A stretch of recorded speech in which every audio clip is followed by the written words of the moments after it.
Halo, Assalamualaikum warahmatullahi wabarakatuh. Perkenalkan, nama saya Deva Rarafi Wijaya dari Prodi Teknik Kimia dengan NIM 1202-8002 TPB 12. Di sini saya akan memaparkan mengenai tugas UAS PKS saya tentang program C++ dan flowchart dengan dua materi kuliah yaitu matematika dan fisika. Pada matematika, kita akan belajar coding mengenai penjumlahan dan pengurangan matriks ordo 2x2. Sedangkan pada pelajaran fisika, kita akan mempelajari mengenai penentuan sifat rangkaian RLC, apakah itu kapasitor atau induktor. Sebelumnya, izinkan saya untuk menjelaskan latar belakang kedua materi tersebut. Yang pertama yaitu matriks. Matriks adalah kumpulan bilangan yang disusun secara baris atau kolom atau kedua-duanya dan di dalam suatu tanda kurung. Bilangan-bilangan yang membentuk suatu matriks disebut sebagai elemen-elemen matriks. Matriks digunakan untuk menyederhanakan penyampaian data sehingga mudah untuk diolah. Nah, kali ini yang saya akan terapkan pada program adalah matriks ordo 2x2, yang mana berbentuk matriks persegi.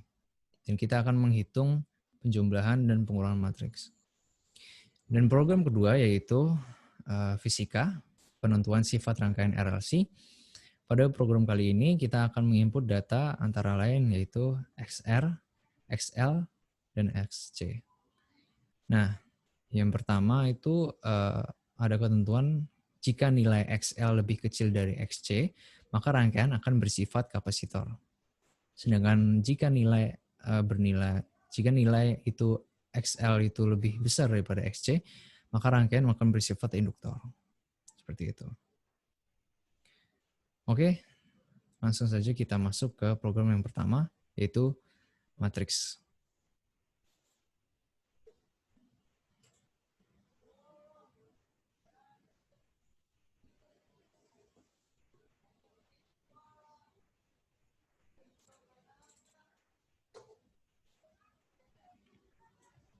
Nah, jadi pertama kita masuk ke logarithm terlebih dahulu.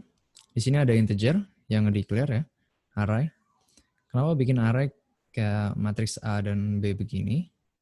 Yang pertama karena matriks A ini kan sebagai pembuat matriks pertama dan dia memiliki baris kolom 2x2. Makanya di sini ada 2 indeks ya.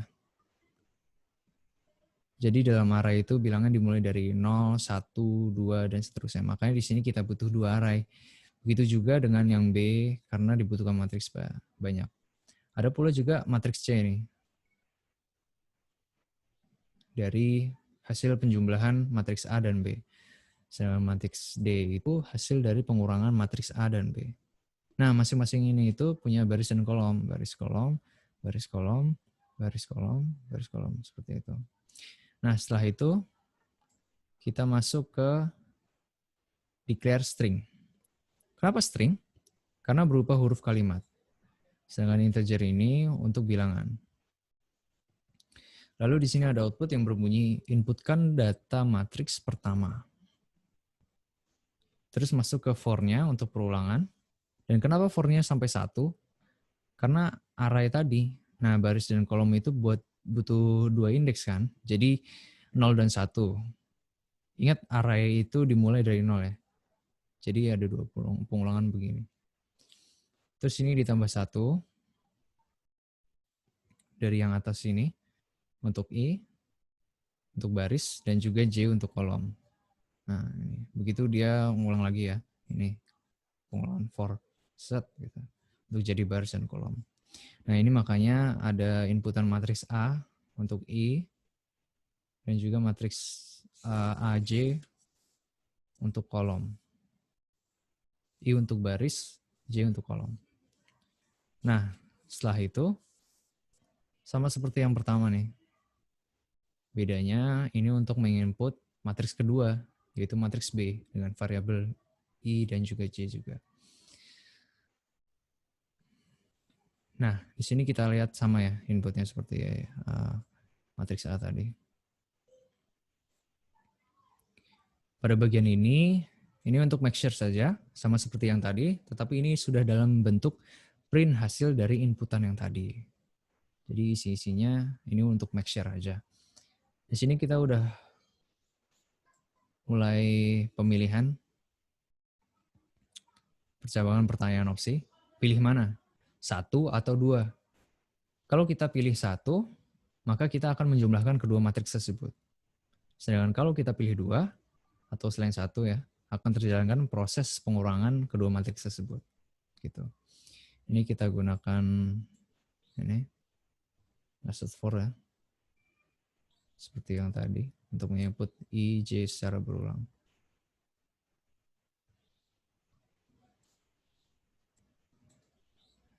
Nah, hasil dari penjumlahan yang matriks 1 tadi, pilihan 1 tadi, penjumlahan A dan B itu bakal menghasilkan matriks C. Sedangkan hasil dari pengurangan yaitu matriks D itu, sedangkan hasil dari pengurangan matriks A sama B itu adalah matriks D. Seperti itu. Lalu kita masuk ke programnya ya. Program C++.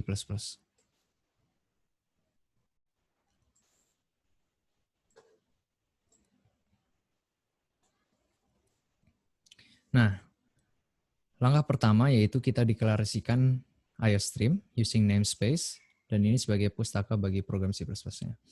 Kemudian kita input main, yang berarti fungsi, dalam hal ini integer ya, dengan array 2. Nah, bisa kita lihat di sini ada kurung siku yang berarti array. Array itu dimulai dari 0.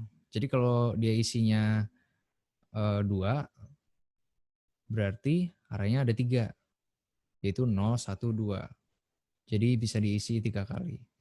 Berarti dia ada 2 array nih di dalam matriks yang bertipe data integer yang bisa diisi 2 kali. Ini berlaku pada matriks B, C, D juga ya. Nah, selanjutnya ada char, yaitu karakter yang berisi kata-kata dengan variabel bernama status.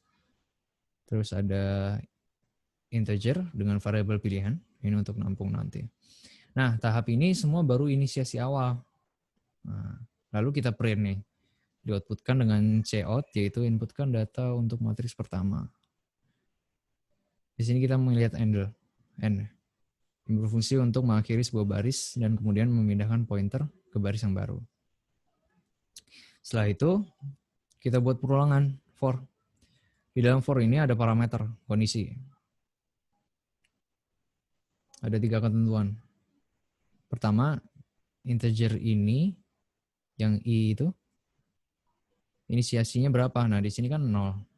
Yang kedua itu, kondisi batas I-nya itu berapa? Di sini I kurang dari 2. Berarti I-nya itu 0 dan selalu akan lebih kecil dari 2. I++ ini maksudnya dia akan terus berproses berulang ketika kondisinya terpenuhi, sampai kondisi terpenuhi. Selanjutnya ada nested for, nih, yaitu di dalam for ada for. Nah, kali ini variabelnya harus beda dong, nggak boleh sama. Jadi pakai J. Ketentuannya sama seperti yang tadi, I dengan batas kurang dari 2, dan juga J-nya 0 ya. Nah, habis itu program akan ngeprint baris sama kolom. Nah, I-nya di sini plus 1 nih, yang berarti setiap dia ngeprint baris akan bertambah 1. Sama juga dengan kolom, tetapi dengan variabel J, yang dia akan ngeprint bertambah 2. Ini karena I maupun J itu masih 0 pada keadaan awal. Jadi nanti akan teroutput jadi setiap baris dan kolom bertambah 1, 1. Baris 1, kolom 1, kemudian baris 1, kolom 2. Terus setelah mencapai 2 nanti, baru itu seperti batas yang tadi sudah dibahas ya. Jadi dia akan berpindah jadi baris 2, kolom 1, baris 2, kolom 2. Nanti kita akan praktekkan di program. Karena di dalam program itu kita nggak bisa langsung buat atas ke bawah gitu. Seperti matriks ditulis gitu. Jadi harus baris-baris seperti itu. Nah, ini ada C input.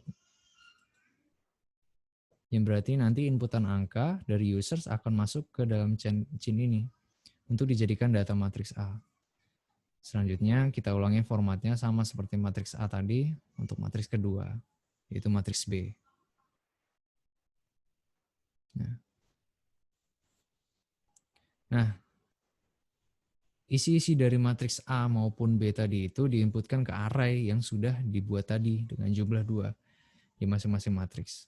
Angka-angka itu akan terinput ke dalam array tersebut di penyimpanan I dan juga J. Nah, habis itu membentuk tuh suatu matriks. Nah, di bagian ini kita baru mendapatkan data-data matriks yang akan kita hitung nantinya nih. Kemudian kita ulang kembali untuk make sure aja. Ya. Dengan perulangan juga dan batasnya 2.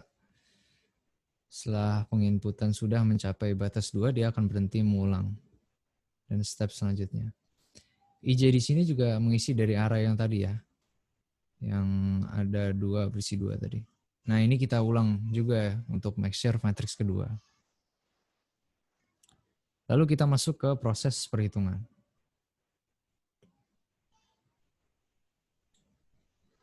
Pertama kita print dulu nih penjumlahan pada matriks, pengurangan matriks gitu. Nah, mau pilih yang mana? Ini. Nah, program akan berhenti dulu karena ada C input. Program minta dulu kita mau input yang 1 atau 2. Setelah itu baru ada fungsi if. Pilihan sama dengan 1 yang bermaksud mengidentifikasi datanya, nilainya apa, tipe datanya apa. Nah, kalau kita tadi ketik angka 1 nih, nanti akan terproses bagian ini. Nah, proses penjumlahan.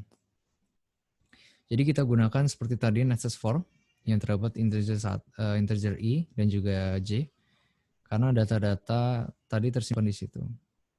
Dengan batas yang masih sama, yaitu 2 ya, pada masing-masing I dan J.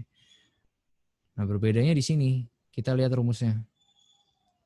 Matriks A, IJ, ditambah dengan matriks B, IJ. Sesuai rumus matriks kan. Nanti akan menghasilkan matriks C, yang merupakan hasil dari penjumlahan matriks. Nah, di sini kita beri else, agar tidak keluar jalur dari opsi pertama ataupun kedua. Jadi kalau nanti users menginput 3, 4, 5, 6, 7, dan seterusnya, akan muncul pilihan tidak ada.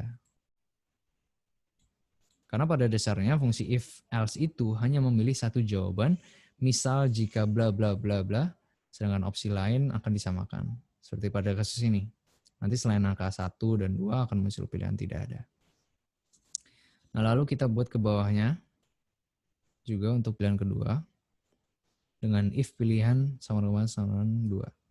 Di sini menghitung pengurangan matriks. Polanya sama seperti if, pilihan 1, tapi bedanya ini pengurangan. Nih, matriks A, IJ kurang B, IJ. Kemudian di-outputkan menjadi matriks D. Ya, begitu. Jadi kita langsung saja coba di-compile and run.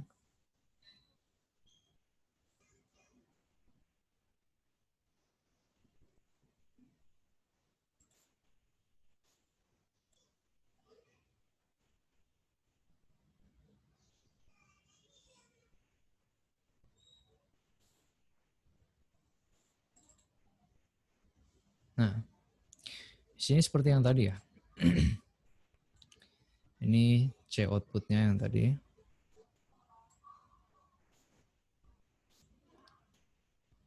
Inputkan data untuk matriks pertama. Misal kita coba 1, 2,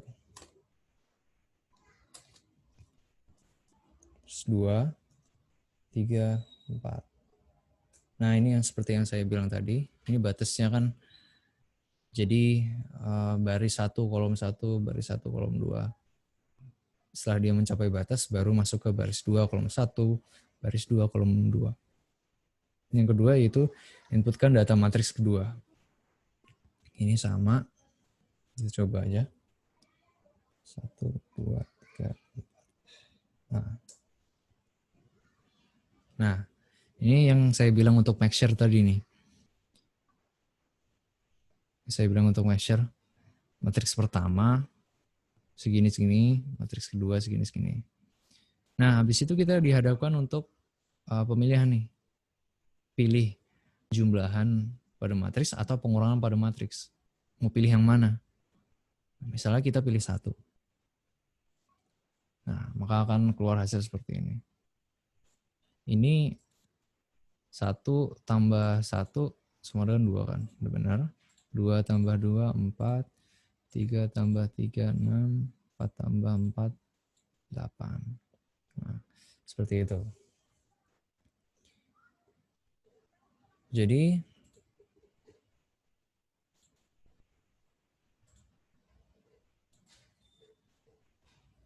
kemudian kita akan mencoba yang pengurangannya.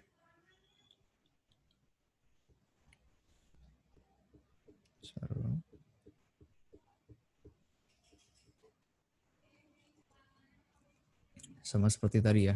1, 2, 3, 4. 3, 2, 1. Nah, gini. Coba kita pilih 2 nih untuk pengurangan. Set. Nah, mau pilih yang mana? 2. Nah, dia akan menampilkan matriks hasil pengurangan seperti ini. 1 dikurang 4, min 3. 2 dikurang 3, min 1. 3 dikurang 2, 1. 4 dikurang 1, 3. Seperti itu.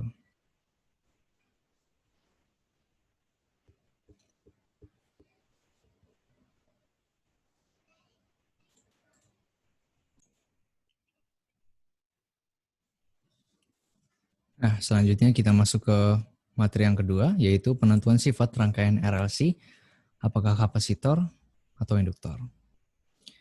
Nah, sama seperti program yang pertama tadi, kita harus lakukan deklarasi terlebih dahulu. Selanjutnya, integer n, dan output berupa tulisan berapa rangkaian RLC yang Anda ingin. Jangan lupa memakai tanda kutip ya. Lalu kita masukkan input variable n. Nah, selanjutnya kita declare string array XL, XC, XR. Karena dalam logarithm itu tidak ada cara. Lalu kita menggunakan fungsi do. Dan untuk mendeklar integer ij ini berfungsi untuk nanti dalam penginputan agar sesuai. Kemudian kita beri output data pada rangkaian RLC ke RLC berapa gitu. Nah, di sini kita melakukan for nih. Perulangan. Pertama dari XR, XL, juga XC. Siklus ini diulang sampai angka N-nya berapa yang kita mau. Misalnya N yang kita mau itu 5, ya berarti sampai 5. Kalau bingung N itu ketika kita tadi nyebut berapa rangkaian RLC yang diinginkan gitu. Nih. 2, 2, 3, 3. Nanti dia akan otomatis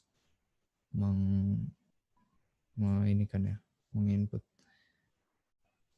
Nah, lanjut masih menggunakan for, tetapi ada fungsi tambahnya itu if else. Nah, jadi jika rangkaian tersebut XC-nya lebih dari XL, maka true-nya itu rangkaian bersifat kapasitor. Sedangkan akan false jika pada rangkaian tersebut XC-nya kurang dari XL. Nah, maka rangkaian tersebut akan bersifat induktor.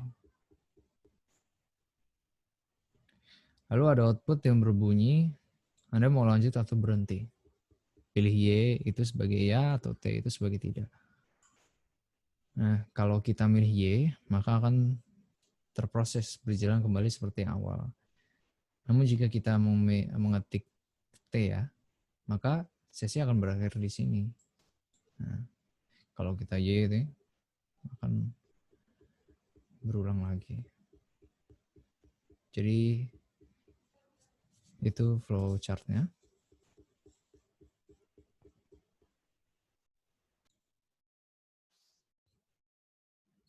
Lalu kita masuk ke dalam program C++-nya tentang rangkaian RLC ini.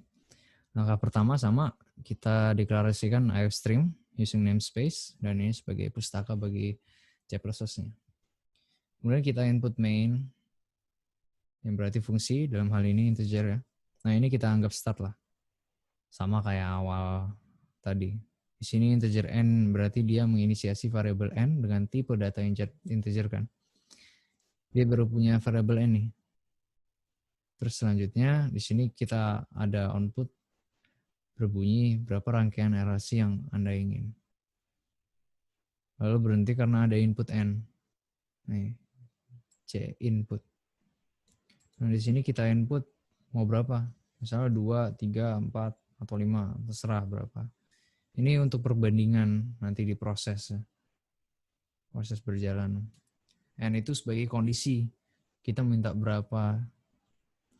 Lalu masuk ke integer XL, XC, XR, dan karakter status yang nanti kita ambil satu karakter aja di sini.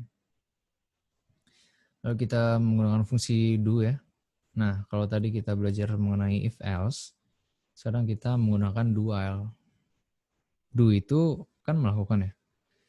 Jadi setidaknya fungsi do akan melakukan paling tidak satu kali. Berbeda dengan if, kan kalau if else, if jika kondisi terpenuhi, dia akan melakukan perintah. Kalau do itu melakukan perintah dulu, baru kondisinya dicek. Sedangkan yang if else itu tadi dicek dulu kondisinya, baru masuk ke proses. Itu bedanya. Nah, berarti di sini kita melakukan dulu kan, do ini. Dia melakukan apa sih? Dia melakukan perulangan. Perulangannya itu ini, seperti tadi biasa ya. For. Ini ada integer dengan i0 dan batasnya sesuai dengan n yang input tadi. Jadi misalnya tadi kita input 5, ya bakal kurang dari 5 gitu, lebih kecil dari 5. Nah, kalau i++ ini dia akan memproses berulang ya, ketika kondisi terpenuhi. Nah, setelah itu dia ngeprint nih. Nah, ini cout bunyinya data pada rangkaian relasi ke berapa?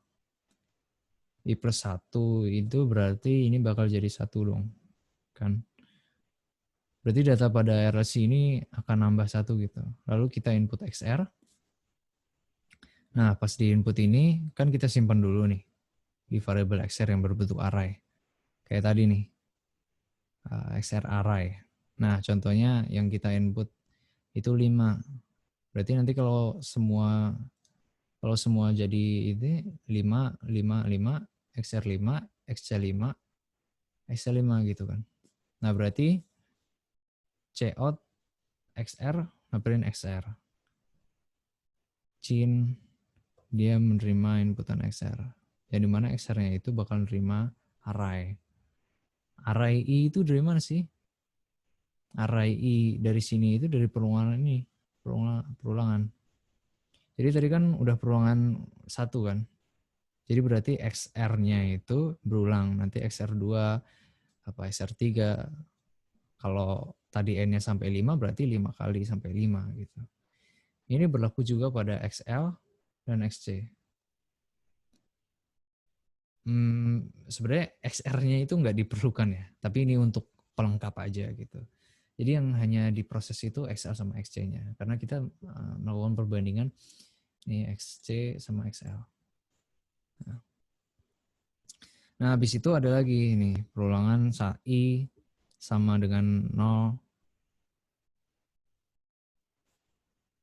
I kurang dari N-nya yang kita input tadi berapa, terus I++. Di sini kita memakai if else lagi ya. Yang dimana jika XC lebih besar dari XL, yang tadi kan pada udah kepanggil nih, XC-XL-nya itu tadi kan udah keisi sama array. Misal kalau udah keisi 5 tadi. Nah, kalau XC lebih besar dari XL, pasti akan bersifat kapasitor. Sedangkan else atau lainnya, kebalikan dari kondisi if, ini berlaku jika if-nya, XC-nya itu lebih kecil ya dari XL. Nah, ini cuma komentar, garis miring 2 itu. Ini nggak akan jadi output nantinya. Jadi cuma komentar aja. Jika begini kondisinya lebih kecil, maka rangkaian nanti akan bersifat induktor. Begitu.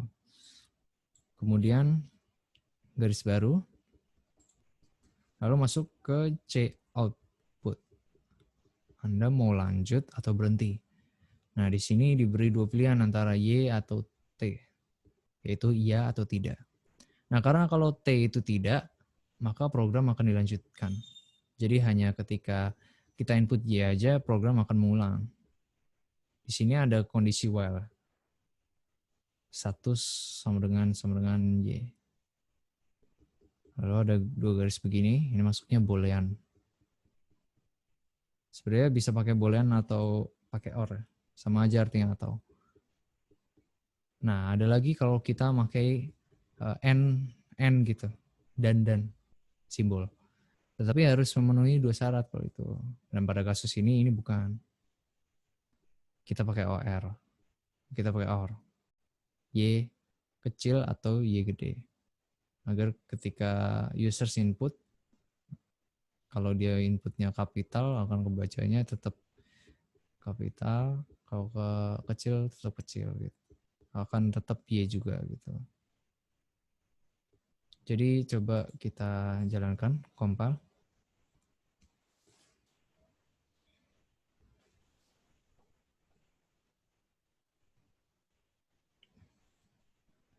Nah, ini udah ya.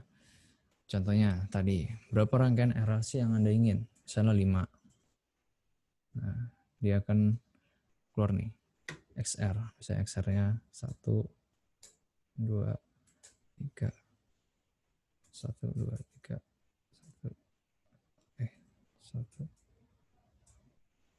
Ini dia akan muncul sampai 5 kali. Nah, dia akan stop kan? Sesuai dengan batas yang tadi. I itu kurang dari 5. Nah, di sini langsung ada hasilnya. Rangkaian ke-1 itu bersifat kapasitor. Kenapa kapasitor tadi? Ya, karena XL itu kurang dari XC. Rangkaian 1 nih ya. XL kurang dari XC. Bener kan ya? 2 kurang dari 3. Terus yang kedua kapasitor. Ini sama semua ya. Jangan begini aturan. Ya dulu nih, ya. Y. Misalnya kita random aja.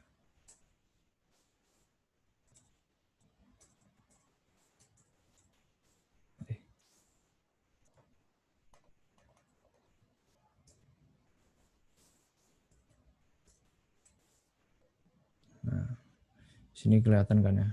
Misalnya rangkaian kedua. Rangkaian kedua itu kenapa induktor?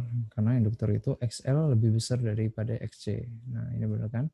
7 lebih besar dari 4. Berarti program ini berhasil. Itu ya. Kapasitor juga sama. Seperti yang tadi. XL-nya itu lebih kecil dari XC. Induktor XL lebih besar daripada XC. Seperti itu.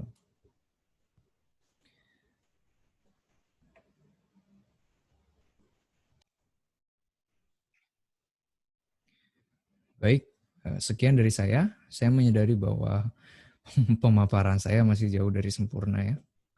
Mohon dimaklumi dan mohon untuk dikoreksi jika salah. Boleh untuk dikomen.